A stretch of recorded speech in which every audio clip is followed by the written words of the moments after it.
Very good morning. क्या हाल है? सभी छात्रों का स्वागत है। कैसा लग रहा है? पढ़कर कैसा लग रहा है? चीज़ें याद है? परसेंटेज से फ्रैक्शन, फ्रैक्शन से परसेंटेज, रिवीजन हो रहा है प्रॉपर? हो रहा है ना? और आज हम पढ़ेंगे सक्सेसिव इंक्रीमेंट एंड डिक्रीमेंट। ठीक है, क्वेश्चंस लगातार आपको मिलते रहेंगे। जब हम टॉपिक को कवर करते हुए चलेंगे तो 2 से 3 दिन फिर प्रैक्टिस करेंगे उन्हीं क्वेश्चंस की, तो आप उनको घर पे भी करते रहा करो। होमवर्क के जितने क्वेश्चन आपसे बनने लगे, ठीक है? हाँ, ओके।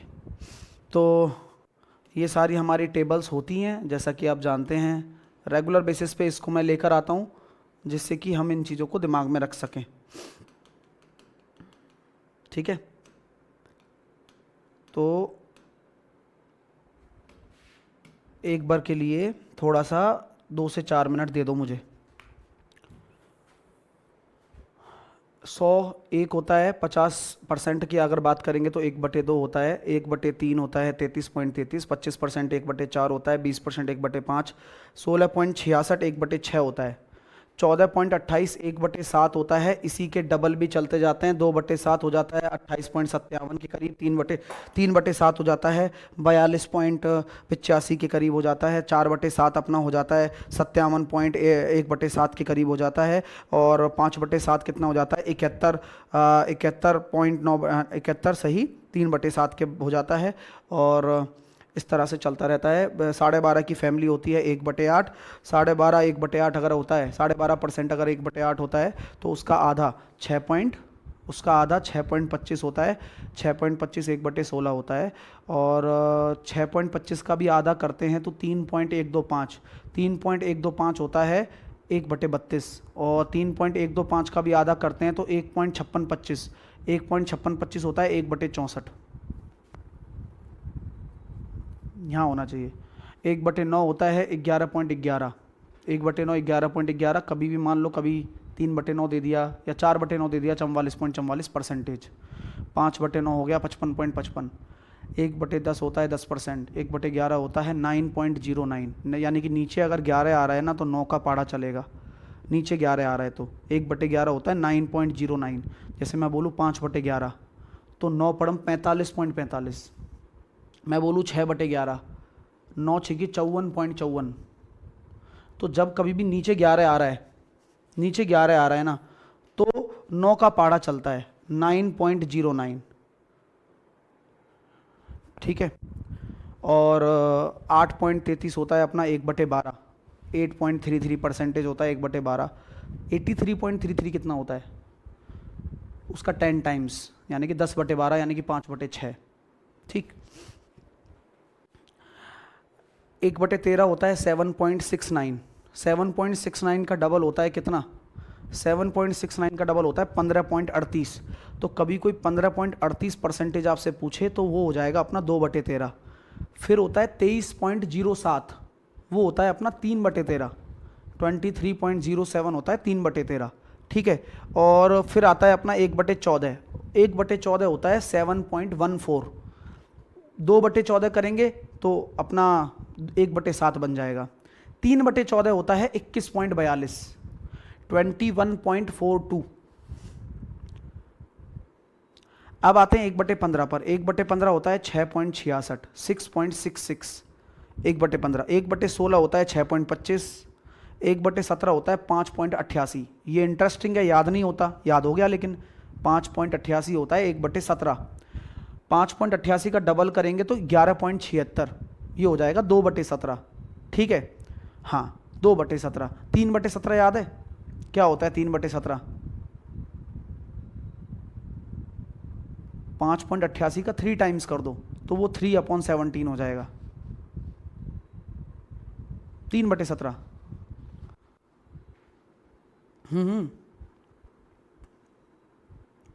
17.64। वेरी गुड चंकी, आपको कल भी याद था आज भी याद है, वेरी गुड। 1/19 होता है 5.26, तो 1/19 होता है 5.26, तो 10.52% अगर लिखा हुआ हो तो 10.52%, 10.52 लिखा हुआ हो तो 10.52 लिखा हुआ है, यानी कि 2/19 हो जाएगा। 1/20, 1/20 कितना हो जाएगा 5%। 1/21 हो जाएगा 4.76। यहाँ 74 लिख रखा है मैंने याद करने के लिए। क्यों? क्योंकि जब 1/21 4.76 होता है तो 1/22 उसका 20 कम हो जाता है, तो 1/22 हो जाएगा 4.54, 1/23 हो जाएगा 4.34, 1/24 हो जाएगा 4.16, 1/25 हो जाएगा 4%।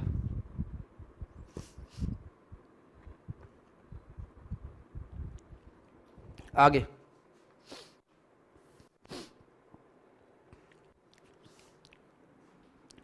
62.5 होता है 5/8, 67.5 होता है 27/40, 82.5 होता है 33/40।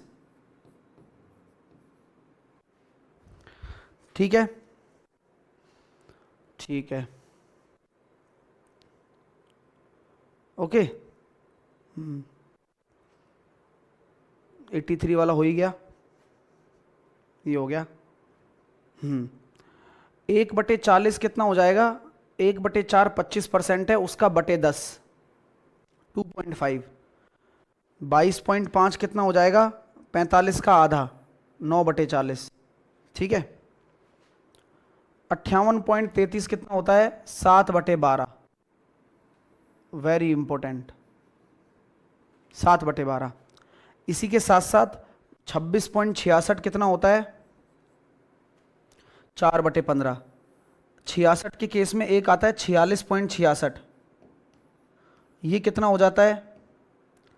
आप ये देखिए कि सर 0.66 आ रहा है ना, तो यहां पर आपके सामने जो केस बन रहा है वो 4/15 है, वो 7/15 हो जाएगा। ठीक है। एक होता है 41.66, इन दोनों में बच्चा कंफ्यूज रहता है, 46.66 और 41.66 में। 41.66 क्या होगा? 125, 25 पंजे 125 और 25 चौके 100, 5/12।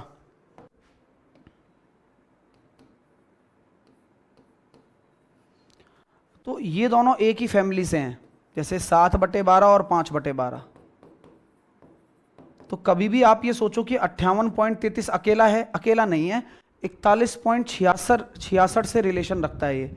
और आप लोगों को जानकर बहुत ही खुशी होगी कि अगर आप इन दोनों को ऐड करते हैं तो इट विल बिकम 100%। अरे वाह गुरुजी वाह, तभी तो इन दोनों का योग कितना आ रहा है? 1 आ रहा है।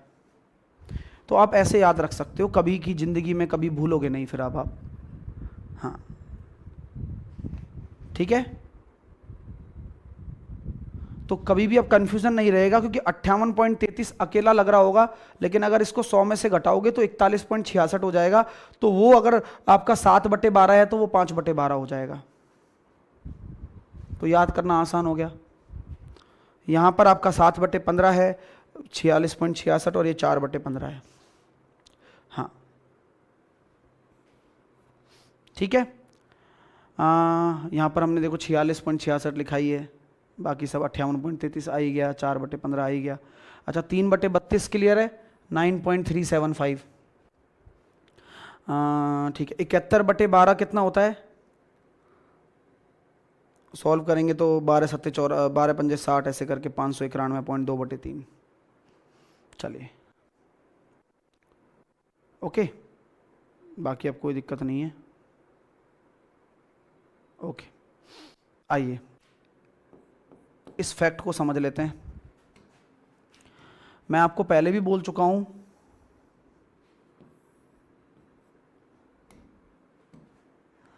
x% ऑफ y बराबर होता है y% ऑफ x। इसका क्या मतलब है?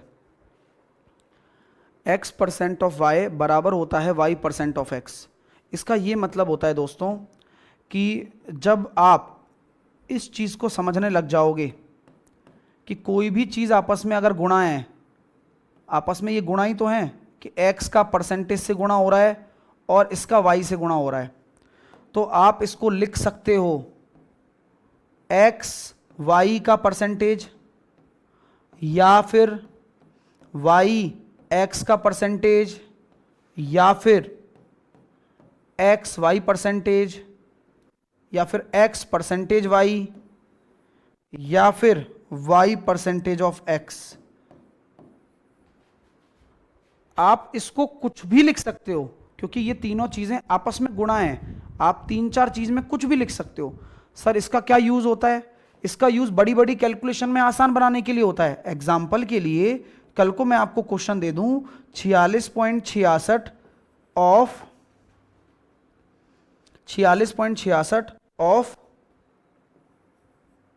375%, मैं कैसे सॉल्व करूंगा? ये जो चीजें होती हैं ये बैंकिंग एग्जाम में डायरेक्टली इनके ऊपर आता है।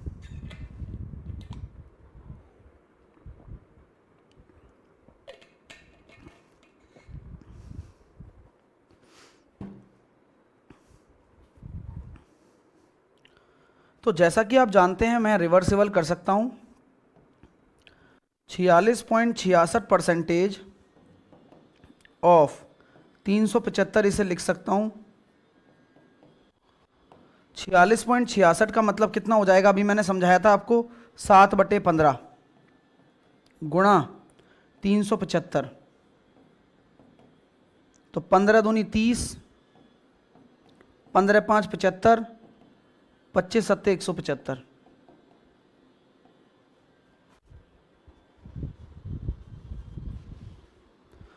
आप देख सकते हैं कितना प्यारा लग रहा है।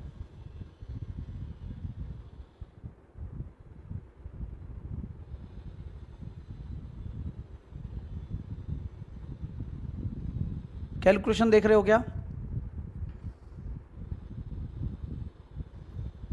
मजा आया? पता चला कि कैसे कर सकते हो आप, कैसे आसान बना सकते हो आप चीजों को। यही इंटरेस्टिंग बात मैं बताने जा रहा हूं आपको, है ना? तो यहां परसेंटेज इसके साथ में दे रखा था तो मैं इधर भी ला सकता हूं ना, क्योंकि मैं परसेंटेज को कहीं भी मूव कर सकता हूं।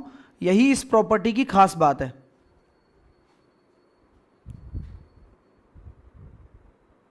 सर बढ़िया लगा यार, ये तो बहुत अच्छा जुगाड़ है। चलो आइए, क्लियर है यहां तक सारी चीजें? फिर ओके, अब हम चलते हैं आगे। क्वेश्चन हमने कितने कर लिए? क्वेश्चन हमने कितने कर लिए हैं? कल कितने कर लिए थे? 20 तक कर लिए थे आई थिंक। 21 से होगा, वो करते रहना आप लोग, ठीक है? मैं अब आगे कॉन्सेप्ट की तरफ चल रहा हूं। आज का कॉन्सेप्ट लिखिए आप लोग। आज का कॉन्सेप्ट लिखिए,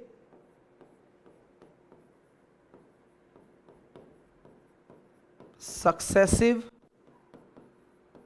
इंक्रीमेंट एंड डिक्रीमेंट।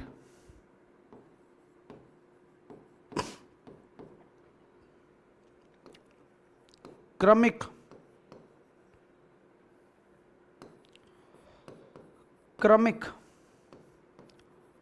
वृद्धि एवं कमी।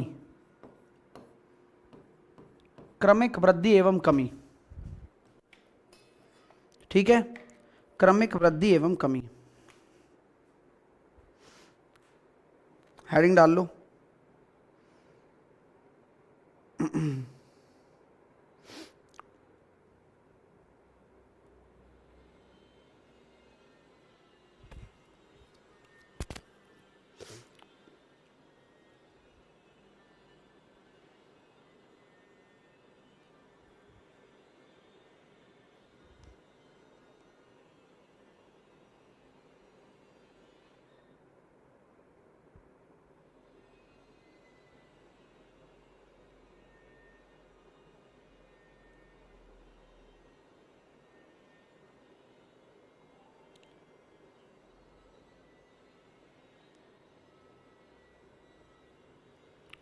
चलिए आ जाओ। हाँ, क्रमिक वृद्धि एवं क्रमिक कमी। कल हमने क्या पढ़ा था? कल हमने केवल एक चीज पढ़ी थी कि वृद्धि कैसे करते हैं, इंक्रीमेंट कैसे करते हैं किसी भी पर्टिकुलर परसेंटेज का, और डिक्रीमेंट कैसे करते हैं, कल हमने ये पढ़ा था ना। कल क्या हमने ये पढ़ा था कि यार सक्सेसिव क्या होता है? नहीं, जैसे कि कल एग्जाम्पल मैंने लिए थे कि 66.66% की अगर कमी हो जाए किसी भी संख्या में तो उसका अनुपात कैसे बदलेगा, यानी कि इनिशियल लेवल पे कैसा रहेगा और फाइनल लेवल पे कैसा अनुपात रहेगा, बताओ।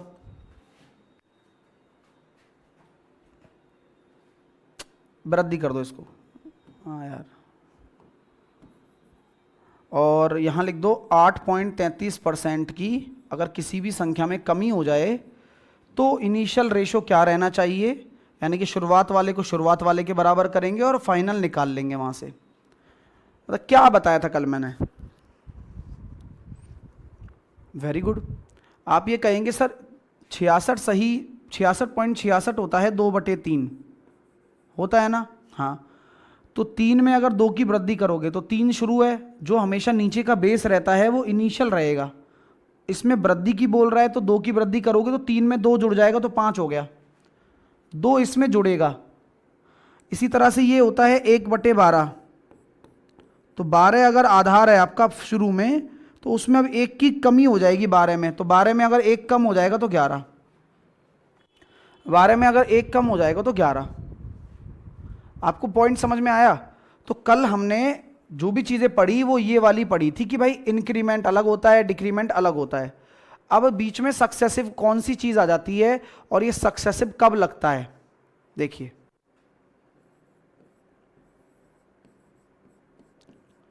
सक्सेसिव ये एक तरीके से केस है। केस कब लगते हैं? जैसे कि कोई भी आप जुर्म कर देते हो या कोई भी एक पैटर्न ऐसा नजर आता है कि यार यहां पर ये वाला केस अप्लाई हो रहा है, तो हम वो सक्सेसिव केस, एक ऐसा केस है जो कब अप्लाई होता है वो मैं अब आपको सिखाने वाला हूं। देखिए पहला पॉइंट, जब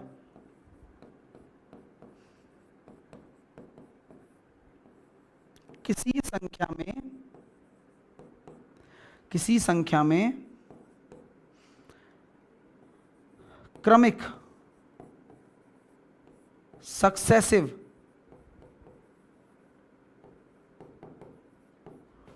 वृद्धि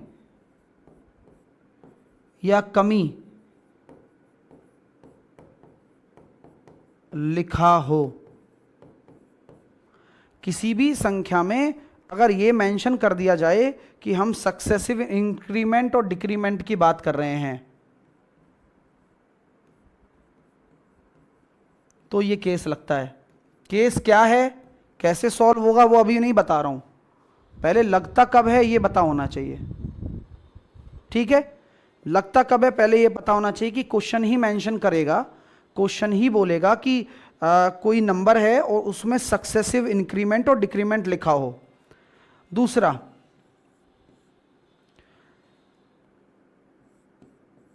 एक से अधिक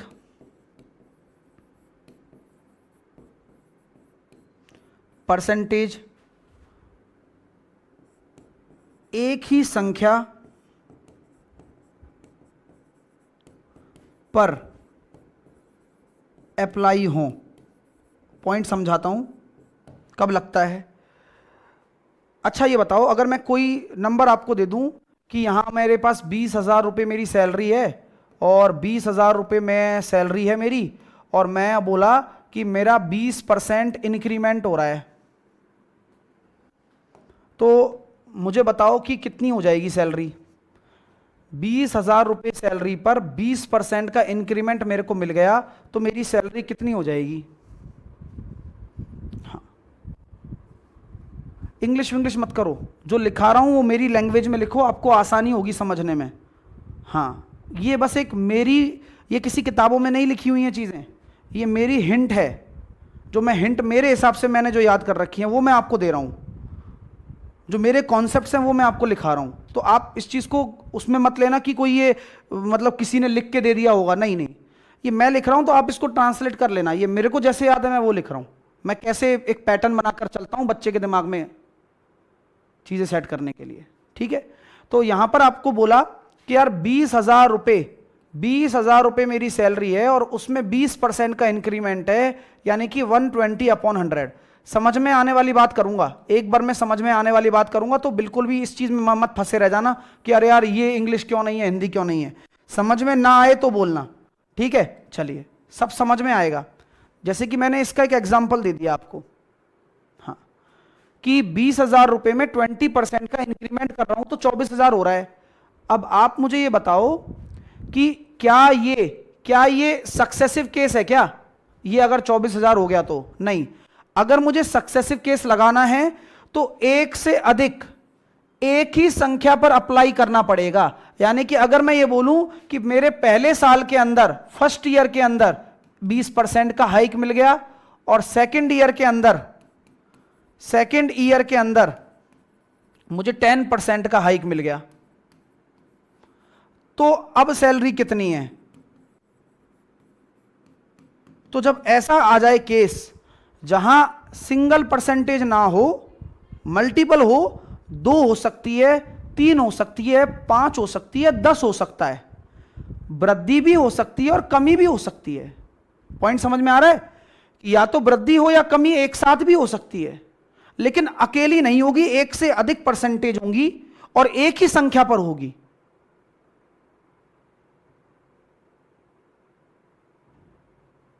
तो अब मैं यहां कहता हूं कि यहां पर अगर 24,000 मेरा था, क्योंकि अब एक साल बाद 24,000 हो गया, फिर उसमें 10% का हाइक मैं ले रहा हूं, और 10% का हाइक लेने का मतलब यह हो गया 26400,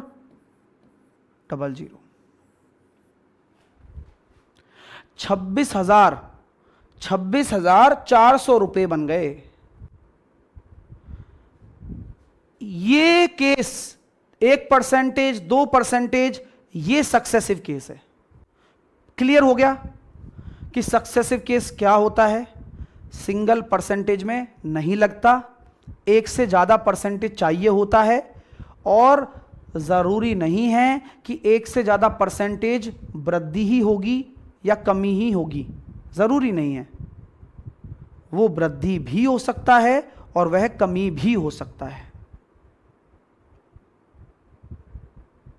दोनों भी हो सकते हैं, दोनों वृद्धि भी हो सकते हैं, दोनों कमी भी हो सकते हैं, 3 भी हो सकते हैं, 4 भी हो सकते हैं, लेकिन वो अप्लाई किस पर होगा?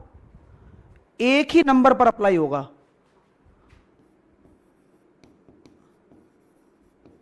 सिंगल वैल्यू पर, सिंगल वैल्यू पर अप्लाई होगा। मुकेश कह रहा है सर 110 कैसे रहेगा? 10% का इंक्रीमेंट है ना मुकेश, ध्यान नहीं दे रहे हो, अधूरी बातें देख रहे हो। सिंगल वैल्यू ही होनी चाहिए, 2 वैल्यू अलग अलग नहीं चलेंगी, ठीक है। सक्सेसिव कब लगता है पहले मैं ये बता रहा हूं कि ये केस क्या है। अलग अलग है तो कोई केस नहीं लगेगा, एक साथ मिल जाएंगे तो केस चालू हो जाएगा। वृद्धि कमी एक साथ आ गई, 2% हो गए, लेकिन सिंगल वैल्यू पर, एक ही वैल्यू पर, ठीक है। ओके, आओ आगे चलें। तीसरा पॉइंट, पहला पॉइंट, दूसरा पॉइंट, तीसरा पॉइंट। जब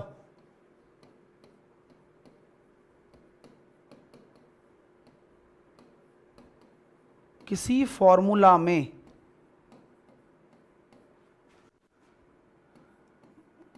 गुणा या मल्टीप्लाई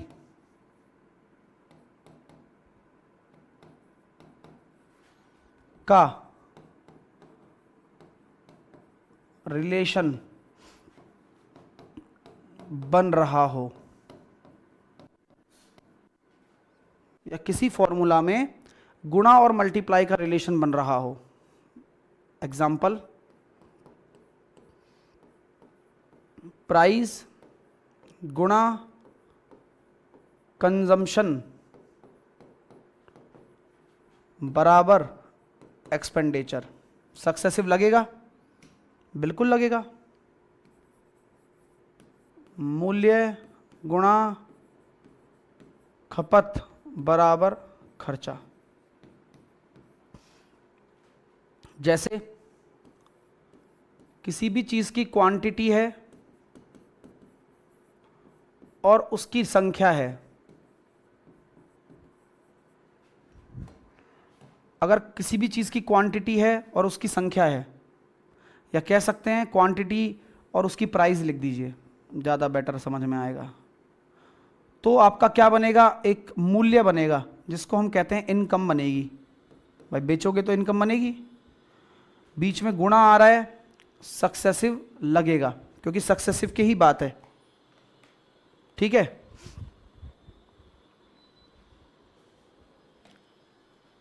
ठीक है।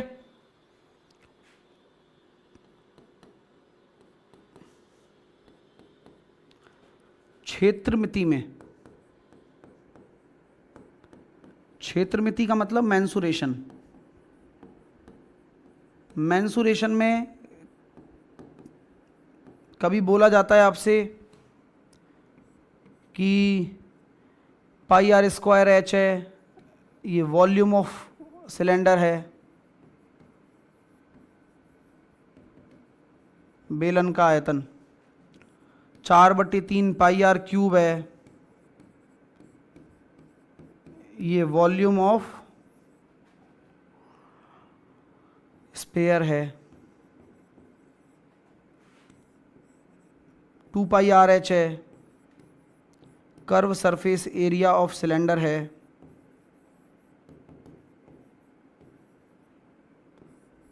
लंबाई गुणा चौड़ाई है, एरिया ऑफ रेक्टेंगल है,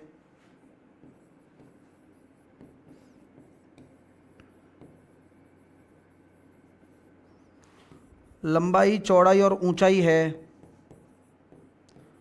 वॉल्यूम ऑफ क्यूबॉइड है, घनाभ का आयतन, ऐसे एक्सेट्रा। मतलब ऐसे बहुत सारे हैं जिन भी केस में, अब आप यहां नोटिस करिए हर एक एंटिटी में गुणा हो रहा है, गुणा हो रहा है। ये वाली चीज़ जो रेड में सर्किल कर रहा हूं, इससे कोई फर्क पड़ेगा क्या? नहीं। ये सारी की सारी जो चीज़ कांस्टेंट होती है उससे फर्क नहीं पड़ेगा। आपको त्रिज्या में वृद्धि या कमी दे दी जाएगी तो भी सक्सेसिव केस लगेगा, त्रिज्या में वृद्धि बता दी जाएगी तो भी सक्सेसिव केस लगेगा, लंबाई गुणा चौड़ाई की बात आएगी तो भी सक्सेसिव केस लगेगा। ये क्वेश्चन ऐसे बनते हैं कि किसी भी आयत की लंबाई में 20% की वृद्धि कर दूं, चौड़ाई में अगर 30% की कमी कर दूं तो क्षेत्रफल पे क्या प्रभाव पड़ने वाला है, ऐसे क्वेश्चन आते हैं। तो लंबाई गुणा चौड़ाई आ रहा है तो आपका सक्सेसिव लगेगा। मैंने यहाँ लिखाया है कि जब किसी फॉर्मूला में मल्टीप्लाई का साइन आ जाए और रिलेशन बन रहा हो तो हमेशा ये वाला केस अप्लाई होता है, ये वाला केस अप्लाई होता है। पॉइंट आपको क्लियर है क्या? पॉइंट आपको क्लियर है? हाँ, चलिए बेटा, ये हिंदी इंग्लिश में कोई फर्क नहीं पड़ रहा है इनका यार। ये तो सिंपल एक एरिया वॉल्यूम लिखा हुआ है, क्षेत्रफल और आयतन, तो मैं इससे पढ़ना भी नहीं है, ये बस एक हिंट के लिए लिखा हुआ है। ये कोई चैप्टर थोड़ी पढ़ा रहा हूं यार, ये तो बस एक आइडिया दे रहा हूं, बुद्धि लगाने के लिए आइडिया दे रहा हूं। कभी भी इस तरह का कोई भी आ जाएगा रिलेशन तो हम सक्सेसिव केस अप्लाई करेंगे, ये लिखा रहा हूं बस, एग्जाम्पल है ये, ऐसा कुछ चैप्टर नहीं है। ठीक है ना, कहीं आप सोचो कि फॉर्मूला लिखा रहे हैं सर। ठीक है, हाँ, तो उसमें इतना घबराने की क्या जरूरत है यार। आइए आगे चलें और बताओ, जनसंख्या वृद्धि, जनसंख्या वृद्धि वाला क्वेश्चन आ जाए या कमी वाला क्वेश्चन आ जाए, पॉपुलेशन इंक्रीमेंट और डिक्रीमेंट, इसमें क्या लगेगा? इस पूरे में सक्सेसिव लगेगा। आप समझ रहे हो, सक्सेसिव एक केस नहीं है, पूरी गणित है। जनसंख्या वृद्धि और कमी आ जाए तो इसमें सक्सेसिव लगता है। ठीक है, हाँ।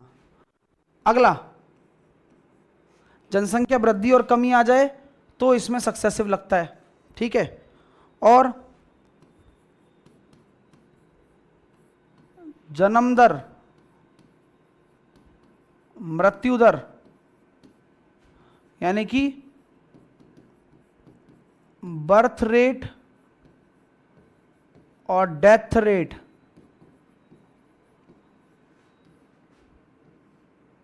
सक्सेसिव लगता है।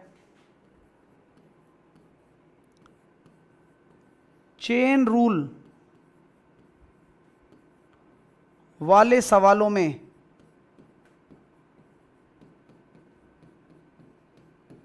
एग्जाम्पल के लिए, जहां एग्जाम्पल रिक्वायर्ड है वहां बता रहा हूं, इनके लिए तो अलग ही मतलब इनके लिए तो अलग ही क्वेश्चन बनते हैं, है ना। चेन रूल, चेन रूल में ये होता है, जैसे कि मान लो ये ए है, ए ने बी को इतने परसेंटेज की वृद्धि कर दी, बी ने सी को धन दिया 20% की कमी कर दी, सी ने डी को धन दे दिया 10% की वृद्धि कर दी। धन यहां से शुरू हुआ है और वही धन इसके पास गया बढ़कर, फिर इसने इसको दे दिया कम करके, फिर इसने बढ़ाकर दे दिया। तो ये सारी चीजें आपस में क्या जुड़ी हुई हैं? एक चेन के माध्यम से जुड़ी हुई हैं। अगर ये चेन के माध्यम से जुड़ी हुई रहती हैं, यही चीज प्रॉफिट लॉस में प्रॉफिट लॉस प्रॉफिट बन जाता है। परसेंटेज के अंदर इंक्रीमेंट डिक्रीमेंट इंक्रीमेंट बन जाता है। यानी कि कान ऐसे पकड़ लीजिए या ऐसे पकड़ लीजिए, बात बराबर है। क्योंकि ये चीज जो आप सीख जाओगे तो प्रॉफिट लॉस आपके लिए आसान हो जाएगा, क्योंकि उसमें भी ऐसे सक्सेसिव केस हजारों आते हैं। ठीक है मेरे भाई, तो चेन रूल वाले सवालों में भी सक्सेसिव केस आपका अप्लाई होता है। क्लियर हो गया भाई? चलिए, और फाइनल जो हम कह सकते हैं, समतुल्य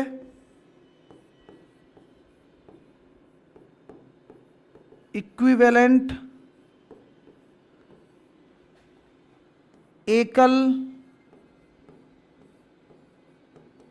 एकल वृद्धि या कमी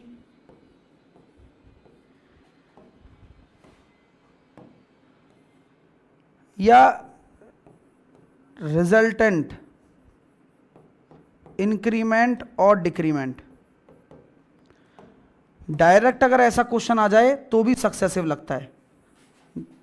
डायरेक्ट अगर क्वेश्चन आ जाता है ना कि 20%, 30%, 50%, ऐसा करके। क्लियर है? समझ में आ गया? तो ये वो चीज है जो काम आती है। आगे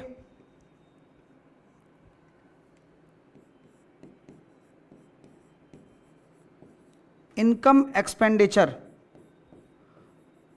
के रिमेनिंग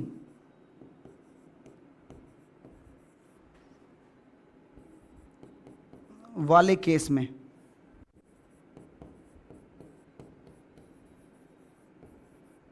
सर ये कैसा केस होता है?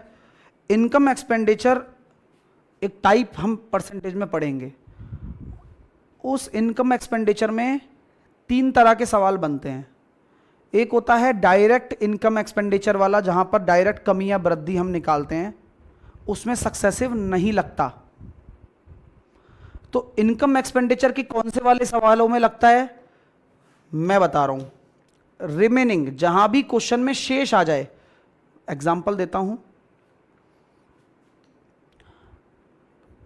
किसी आदमी के पास उसकी आय का 20% उसने अपने घर के किराए पर खर्च कर दिया। ठीक है, एग्जाम्पल दूं इसका?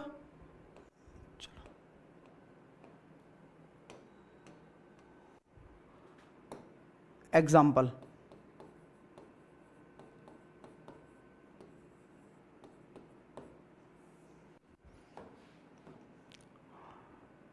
एक व्यक्ति है जिसने इनकम का, अब इनकम को आय बोलते हैं, ठीक है, इनकम का 20% रेंट पर चला गया, रिमेनिंग का रिमेनिंग मतलब शेष का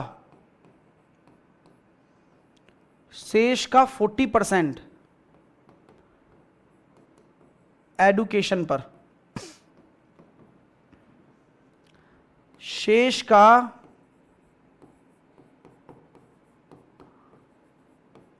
20% खाने पर खर्चा कर रहे हैं, तो बताइए कितना परसेंटेज सेविंग होगा?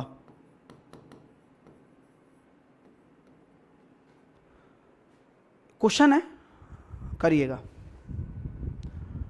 ये तो मैं जस्ट एक छोटा मोटा एग्जांपल दे रहा हूं, इसके ऊपर बहुत सारे क्वेश्चन करने वाले हैं, लेकिन एक जगह एक ही कॉन्सेप्ट के ऊपर क्लैरिटी मिलना जरूरी है कि कब कौन सा क्या चीज लगती है, तभी तो समझ में आ पाएगा ना। मैंने आपको शुरू में भी ये बोला था कि मैं केवल पढ़ा नहीं रहा हूं, मैं आपको ये भी सिखाऊंगा कि इस क्वेश्चन में ये अप्लाई करो, खेल खत्म। क्योंकि कई सारे लोग बच्चे को टाइप पढ़ा देते हैं, क्वेश्चन करा देते हैं, बच्चा फंस जाता है कि उसको यह पता नहीं चलता कि किस में क्या लगाना है। यही सबसे बड़ी समस्या है ना। सर सक्सेसिव केस 3 में नहीं लग सकता, 50 में लगाइए, 50 में, लेकिन एक ही चीज पर होनी चाहिए एप्लीकेशन, एक ही चीज पर अप्लाई होना चाहिए वो।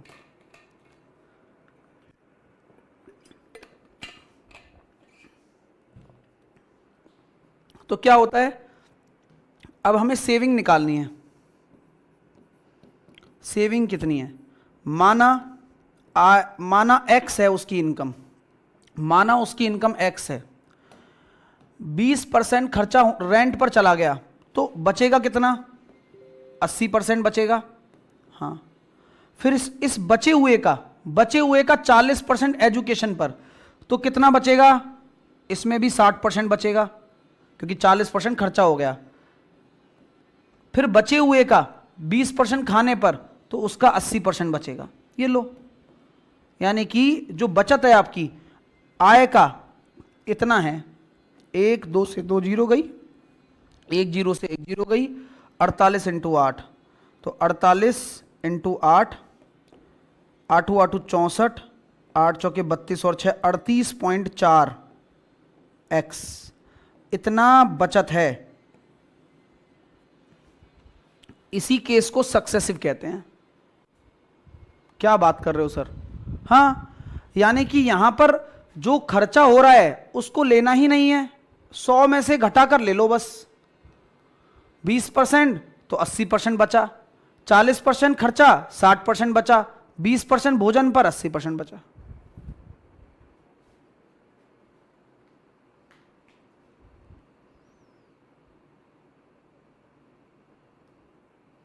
जब सेविंग निकाल रहे हो तो सेविंग पे ही तो बात करोगे।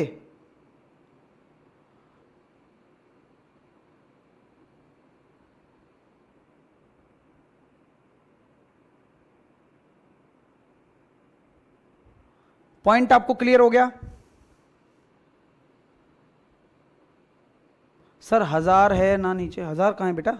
100 आएंगे ना बस।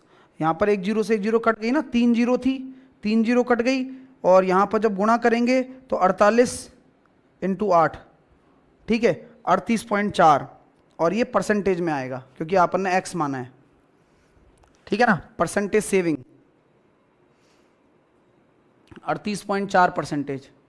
देखो ना, ये एक जो एक लिया है 38.4%, परसेंटेज में है ये ऑलरेडी, क्योंकि सब कुछ परसेंटेज में है तो ये भी परसेंटेज में है। तो 3 जीरो आ गई ना, 38.4 तो आ ही गया 1 जीरो की वजह से, बाकी 2 जीरो का परसेंटेज बना दिया।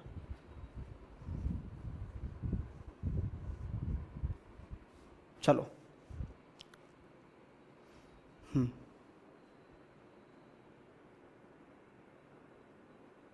ओके, ये वाली चीज सारी समझ में आ गई क्या? हाँ, इनकम एक्सपेंडिचर के इस वाले केस में केवल और केवल सक्सेसिव लगता है। कौन से वाले केस में? इस वाले केस में, ठीक है। अब आते हैं अगले पॉइंट पर कि ये जो सक्सेसिव आप इतना हवा बना रखे हो, सक्सेसिव लगता कैसे है। अब अगली हेडिंग डाल लीजिए, ऑपरेशन सक्सेसिव। अगली हेडिंग डाल लीजिए, ऑपरेशन सक्सेसिव।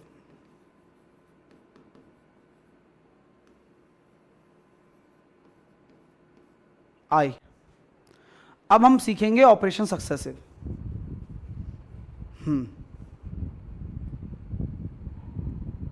क्लियर है?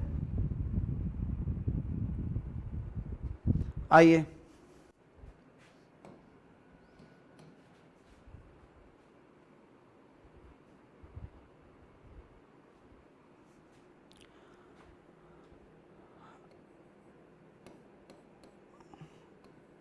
अच्छी परसेंटेज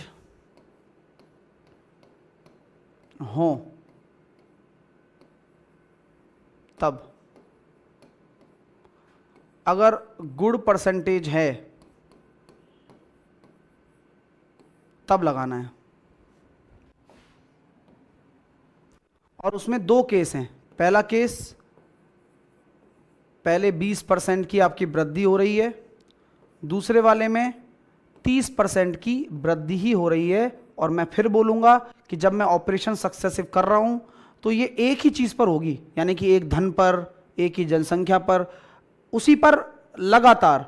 तो ये जो वृद्धि है ये आपकी कैसी वृद्धि है, ये कहने की जरूरत बार बार नहीं पड़नी चाहिए, ये क्रमिक वृद्धि है। अगर वृद्धि है तो क्रमिक वृद्धि, इसलिए इसको सक्सेसिव कहा गया। क्वेश्चन क्या आता है कि अब इसकी आप एकल वृद्धि बताइए। एकल वृद्धि, जो बेसिक क्वेश्चन बनता है सबसे पहले वो करते हैं, यानी कि आपको इसका पूरा फाइनल रिजल्टेंट बताना है। जैसे एकल छूट आता है, अंतिमा कह रही है सर 0.384। अरे यार तुम बुद्धि नहीं लगा, ये परसेंटेज का काम क्या है?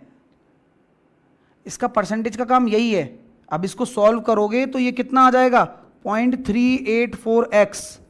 इसका क्या मतलब है? इसका मतलब ये है कि अगर x आपकी इनकम है तो इतना x 0.384x आप खर्च कर चुके हो या बचा चुके हो, बचा चुके हो। और खर्च कितना कर चुके हो? तो खर्च कितना कर चुके हो दोस्तों? खर्च आप कर चुके हो इस x में से 0.384x घटा लीजिए, तो वो आपका खर्चा हो चुका है। जब x मानोगे तो x से छोटी संख्या ही तो आएगी। बुद्धि लगाओ, कोई ऐसी टेंशन नहीं है, ठीक है? तो परेशान मत हो। अभी इस पर आ जाओ आप लोग। तो कभी भी आप अच्छी परसेंटेज की बात कर रहे हो तो आप परसेंटेज, सक्सेसिव परसेंटेज इंक्रीमेंट आप एकल में ऐसे निकाल सकते हैं, इंक्रीमेंट या डिक्रीमेंट ऐसे निकाल सकते हैं। सक्सेसिव इंक्रीमेंट और डिक्रीमेंट का ये फॉर्मूला ज़्यादा बेटर है। सक्सेसिव में x प्लस का y प्लस x गुणा y बटे 100, और ये परसेंटेज में ही आएगा। यहां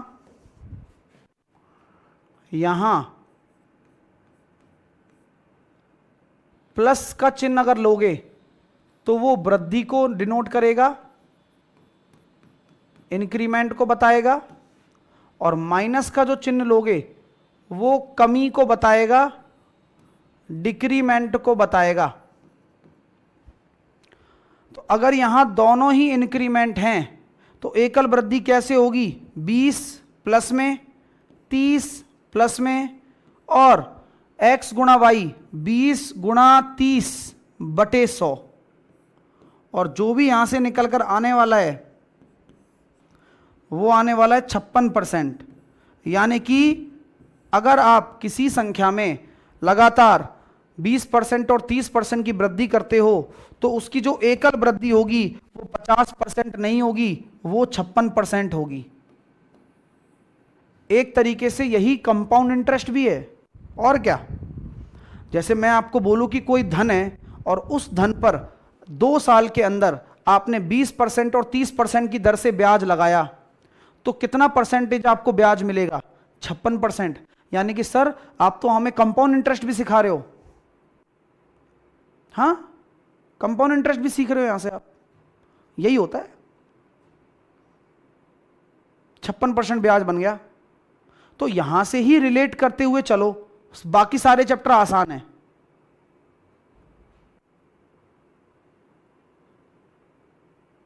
ठीक है? चलिए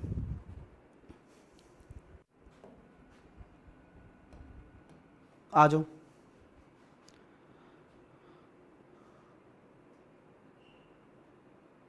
ठीक है, आगे आ जाओ।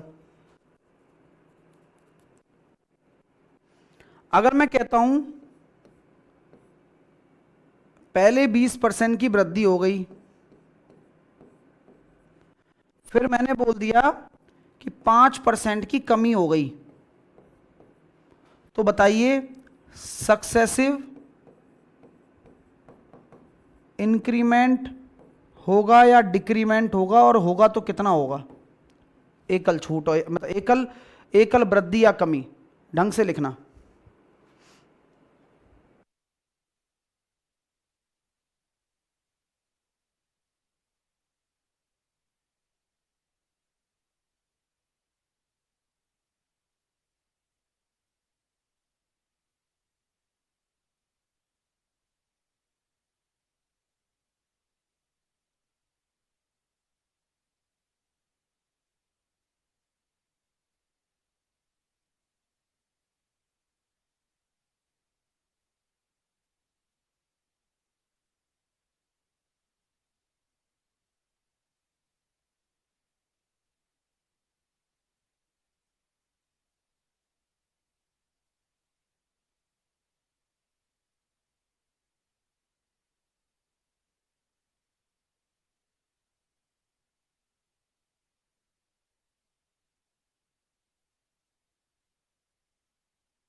अब क्या करना है, ये वाला फॉर्मूला दिख रहा है? हाँ, अब यहां x को प्लस लूंगा, y को माइनस लूंगा। अब आप मुझे बताओ कि कभी भी प्लस वाली संख्या को प्लस वाली संख्या से गुणा करते हैं तो क्या आता है? प्लस वाली संख्या को माइनस वाली संख्या से गुणा करते हैं तो क्या आता है? और माइनस वाली संख्या को प्लस वाली संख्या से गुणा करते हैं तो क्या आता है? और दोनों ही माइनस वाली संख्या हो, आपस में गुणा करते हैं तो क्या आता है? तो बचपन का काम है, लेकिन बता रहा हूं मैं। ये प्लस आता है, ये माइनस आता है, ये माइनस आता है, ये प्लस आता है। ये बेसिक ऑपरेशंस हैं चिन्ह के। ठीक है, नोट साइड में लिखते रहा करो, जिससे कि कल को लगाओगे तो गलती नहीं होगी। तो 20 माइनस 5, अब यहां मैं डायरेक्टली बोल पाऊंगा माइनस आएगा। मैं आपको बताने के लिए लायबल नहीं हूं अब, क्योंकि मैं ऑलरेडी आपको एक्सप्लेन कर चुका हूं कि यहां एक नेगेटिव है और एक पॉजिटिव है, तो ये वाला चिन्ह अपने आप नेगेटिव हो जाएगा। और यहां पर आप डायरेक्टली क्या लिख सकते हैं? 20 गुणा 5/100।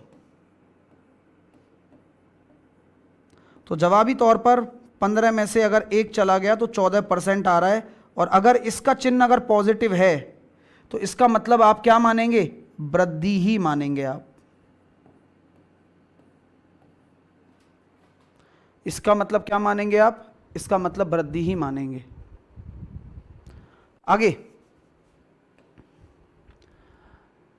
20% की कमी पहले, फिर बाद में 15% की कमी।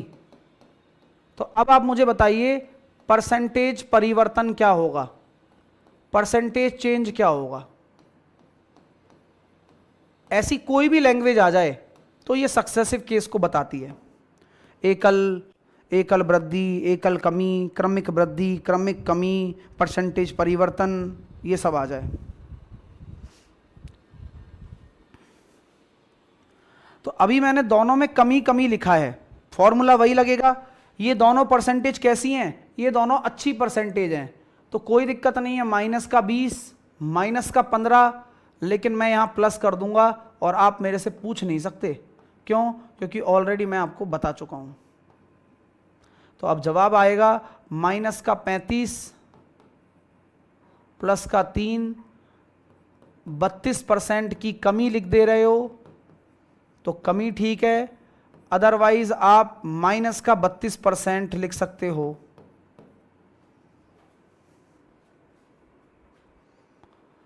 लेकिन आप क्या कभी लिख पाओगे? क्या आप ये जवाब लिख सकते हो क्या, -32% कमी? अगर आपके ये ऑप्शन में रहेगा तो ये गलत हो जाएगा। इतनी बारीक जानकारी शायद ही आपको पूरे इंडिया में कोई दे। मामूली है बट बारीक है। अगर वास्तव में थोड़ा सा दिमागदार है ना एग्जामिनर, तो 90% में से भाई 10% तो अच्छा करेंगे ही करेंगे, 50% जनता इस ऑप्शन में भी फंस जाएगी।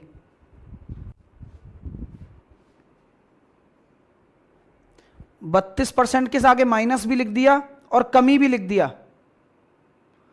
तो गलत है।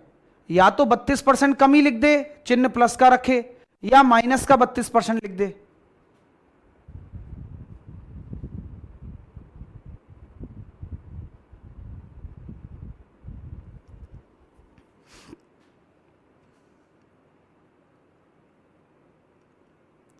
सर 3 कैसे आ गया?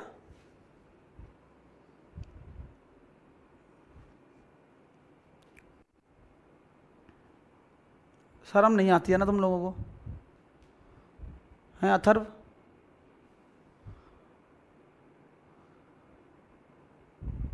बिल्कुल भी नहीं आती है क्या शर्म? क्या गजब हो यार तुम लोग। मतलब तुम्हें 15 दूनी 30, 300/100 3 लिख दिया तो दिक्कत हो गई यार। गजब हो यार भाई, मैं तो अचंभा कर रहा हूं कि यार वो नहीं सॉल्व हो रहा है तेरे से। हाथ से कर ले यार। तुम चाहते हो कि तुम्हें इग्नोर किया जाए इन चीज़ों में, तुम खुद नहीं करोगे तब तक कैसे पता चलेगा कि तुम कुछ कर रहे हो मेहनत। अच्छी बात है। अब अगला केस आता है, यदि अभी तक तो मैंने जो भी लिया है अच्छी परसेंटेज हो तब, और 2% हो तब, 2%, 2%, 2%। यदि अच्छी परसेंटेज हो लेकिन 3 हो, लेकिन 3 आ जाए, अब थोड़ा थोड़ा अब टफ होता चलेगा। मतलब 3% आ जाए, मतलब 3 इज गिवन। एग्जाम्पल, 20% की वृद्धि, 10% की कमी और 15% की वृद्धि। तो आपको मुझे बताना है परसेंटेज चेंज क्या होगा। बस मैं इतना ही लिखूंगा, आप समझ जाइएगा कि ये सक्सेसिव केस है।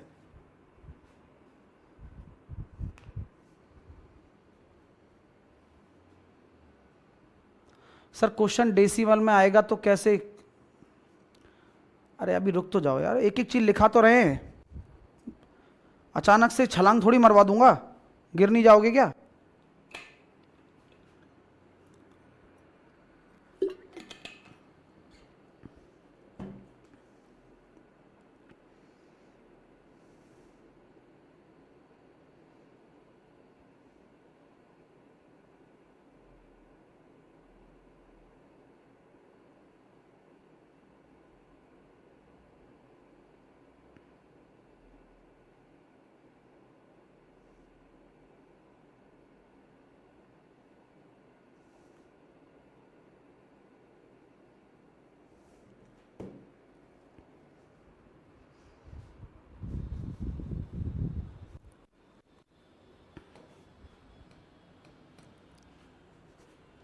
तो जब सर 3 वाला आ जाए तो क्या किया जाए? फॉर्मूला हमारे पास 2 का है, फॉर्मूला हमारे पास केवल 2 का है, जो कि x plus y x y बटे 100।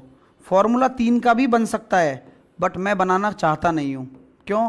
क्योंकि मैं फालतू का दिमाग लगाना ही नहीं चाहता, और ना मैं तुमसे लगवाना चाहता हूँ। तो क्या करना है, ध्यान से सुनिए। किन्हीं भी 2 के अंदर पहले आप लगा दीजिए। तो मैंने ये इंक्रीमेंट ले लिया, कोई भी 2 पकड़ लो, लग गया सर। 20 प्लस का 15, डाउट आते ही बोल देना सर यहाँ डाउट आ रहा है, बटे 100। अब मैं यहाँ बताऊंगा नहीं यहाँ 3 कैसे आएगा, आपको समझना होगा कि ये 38% आ गया, ये इंक्रीमेंट ही आएगा। तो इन दोनों का जो रिजल्ट आ रहा है वो इन दोनों का रिजल्ट ये आ गया। अब फिर से एक बार और फॉर्मूला लगाना पड़ेगा 38 और 10 के अंदर। तो 38 प्लस में है, 10 माइनस में है, माइनस का 380 बटे 100। तो यहां से 28 में से 3.8 चले जाएंगे, 24.2 इंक्रीमेंट। तो अल्टीमेटली परसेंटेज चेंज आ रहा है 24.2। तो आपको हमेशा क्या करना है, जब अच्छी परसेंटेज दे रखी हो लेकिन 3 आ जाएं, तो कोई भी दो का जोड़ा बनाइए, और एक को फिर बाद में जो जोड़े से आ रहा है उसके साथ में सक्सेसिव लगा दीजिए। यानी कि 2 बार वो सेम फॉर्मूला लगाना होता है। और आपको जानकारी देना चाहूंगा कि यही क्वेश्चन कंपाउंड इंटरेस्ट यानी कि चक्रवृद्धि ब्याज में भी बन सकता है, कि किसी धन पर पहले साल की दर ये है, हालांकि उसमें कमी नहीं होती है, दर में कमी नहीं होती है, दर में वृद्धि होती है, लेकिन सक्सेसिव केस ऐसे लग जाता है। तो यार सर ये जुगाड़ बढ़िया है। हाँ तो और क्या, ठीक है मेरे भाई। हाँ ठीक है, क्लियर है। अगला एग्जाम्पल देता हूं सर। कल को मान लीजिए एक आपको करने के लिए दे रहा हूं, आप लोग इसका जवाब देना कि 20% की वृद्धि हो गई पहले, फिर बाद में 10% की वृद्धि हो गई, फिर बाद में 5% की वृद्धि हो गई। तो आपसे पूछा जाएगा परसेंटेज चेंज क्या होगा, और ये उसी धन पर हुई है। धन मान लीजिए, जनसंख्या मान लीजिए। हाँ सर बिना फॉर्मूले के भी हो सकता है क्या? बेटा करना क्या चाहते हो, पढ़ना चाहते हो या फिर तुक्के मारना चाहते हो? बात ऐसी करो जो रिलेवेंट लगे, ठीक है मेरे भाई। हाँ रिलेवेंट मतलब उचित हो। आप उल्टी सीधी बातें करोगे तो क्या लॉजिक निकलेगा पढ़ाई का? सीख भी रहे होगे तो नहीं सीख पाओगे। जो चीज सिखा रहा हूं उस पर फोकस होना चाहिए।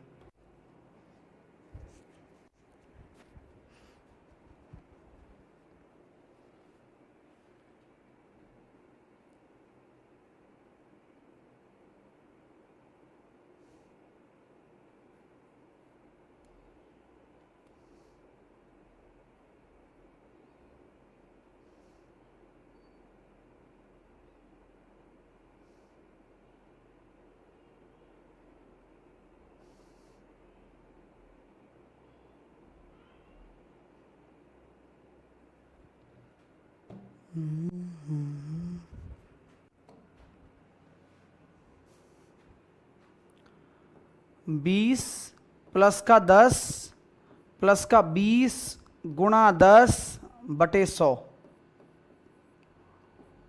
32% आया। 32 और 5 का लगा दिया, 32 प्लस का 5, 32 गुणा 5 बटे 100, 37 प्लस 1.6, 38.6। यानी कि कहने का साफ साफ मतलब है कि जो चेंज आ रहा है वो 38.6% की वृद्धि दिखा देगा। 2 बार लगाया। अब आप में से कई बच्चों ने सॉल्व कर लिया, तो अगला करके दिखाओ। यदि 4 आ जाए तो, लेकिन एक चीज आप बार बार नोटिस कर रहे हैं, अच्छी परसेंटेज में बार बार लिख रहा हूं। 4 आ जाएं तो कैसे करेंगे? तो भी मैं यही कहूंगा कि यही फॉर्मूला लगाओगे, लेकिन कितनी बार लगेगा? 3 बार। देख लो कैसे। मैंने बोला पहले बार में 10% की वृद्धि हो गई होगी, दूसरी बार में 20% की वृद्धि हो गई होगी, तीसरी बार में 10% की कमी हो गई होगी, और चौथी बार में 5% की वृद्धि हो गई होगी। तो आप मुझे बताइए परसेंटेज चेंज क्या होगा?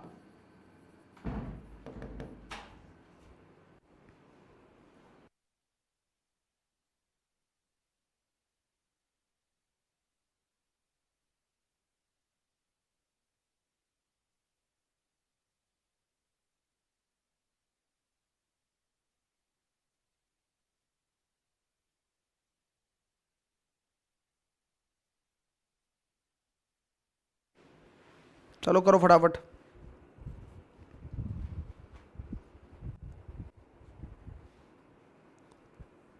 अरे क्लास का टाइम 10:30 बजे है ना, तो अभी से क्यों कर रहे हो? अभी तो टाइम है।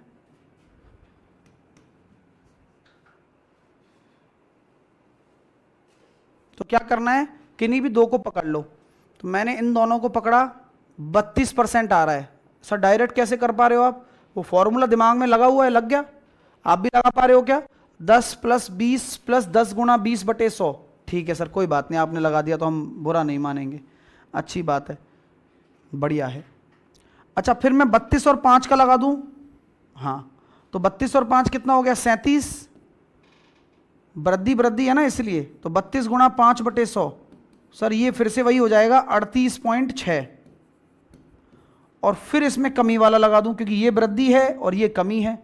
तो 38.6 माइनस का 10 माइनस का 38.6 × 10/100, 28.6 माइनस का 3.86। तो 28.6 में से 3.86 घटा दीजिए। 10 में से 6 गया तो 4, 15 में से 8 गया तो 7, 27 में से 3 गया तो 24.74 आंसर आ जाएगा। 24.74। मज़ा आ गया क्या? ये सबसे टफ होता है, 4 वाला तो कभी आया ही नहीं है अच्छी परसेंटेज के अंदर।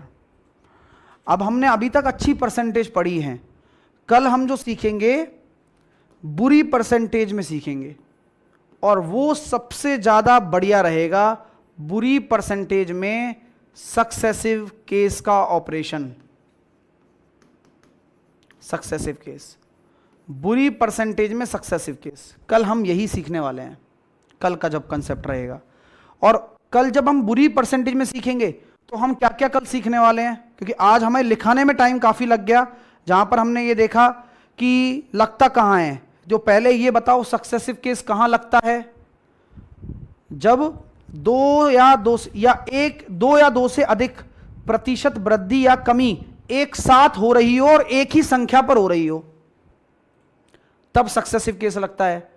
जब फॉर्मूले में गुणा आ जाए तब लगता है। तो कल प्राइस कंजम्पशन वाला कंसेप्ट भी होगा, क्वांटिटी वाला भी होगा, मेंसुरेशन वाला भी होगा, कल उसी में होंगे सारे बुरे वाले में। जनसंख्या वृद्धि वाला भी कल होगा, जन्म दर मृत्यु दर वाला भी कल होगा, चेन रूल वाला भी कल होगा, क्योंकि सारे के सारे सक्सेसिव केस है। ये आज डन है, ये वाला आज डन हो गया अपना, ये इनकम एक्सपेंडिचर वाले में होगा। ठीक है, समझ में आई बात? ये आज हमने ये जो एकल छूट वाला है वो निकाला है, अच्छी परसेंटेज वाला, और बुरी परसेंटेज वाला कल सीखेंगे, फिर उसके आगे के जो कॉन्सेप्ट्स होंगे वो सीखेंगे। ठीक है भाई, चलिए, मज़ा आ गया? चलो,